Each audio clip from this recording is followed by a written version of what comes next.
Today is the first installment of a riveting documentary series entitled SPT Wire and You. We are going to discuss the facts about SPT wire and its use in the holiday lighting industry.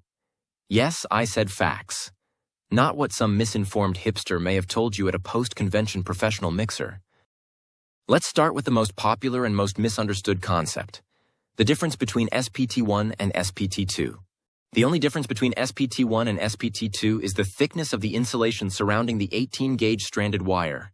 That is it.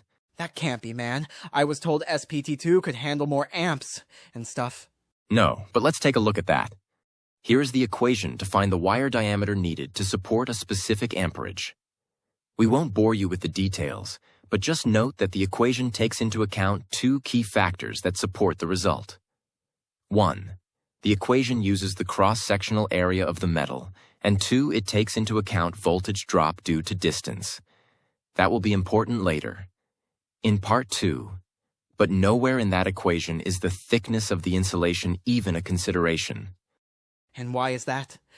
It's because the thickness of the insulation has nothing to do with the current carrying capacity, because both SPT1 and 2 use the same diameter conductors. They are both 18 gauge. If it helps, think about it like water.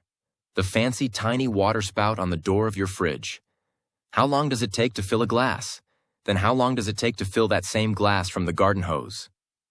Of course, the garden hose fills faster, right? Because the cross-sectional area water can flow through is larger, it's got a bigger hole. Now, if we take extra insulation and wrap it around the small fridge hose, can it carry more water now? No, it can't, because we didn't increase the diameter of the hole.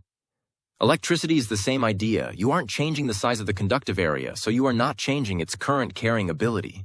Now, why do both versions exist? That is a good question. The SPT2 is a thicker insulation, slightly better UV and abrasion resistance. However, the STP1 is significantly more flexible in the colder climates and a bit cheaper. I will tell you the vast majority of US clients favor the SPT1. For a typical 90-day rated install, that 0.015 of an inch of insulation isn't really a game changer. It's still only rated to 10 amps. In the next video, we will explain why that really isn't 10 amps the way it's used in our industry. Stay tuned.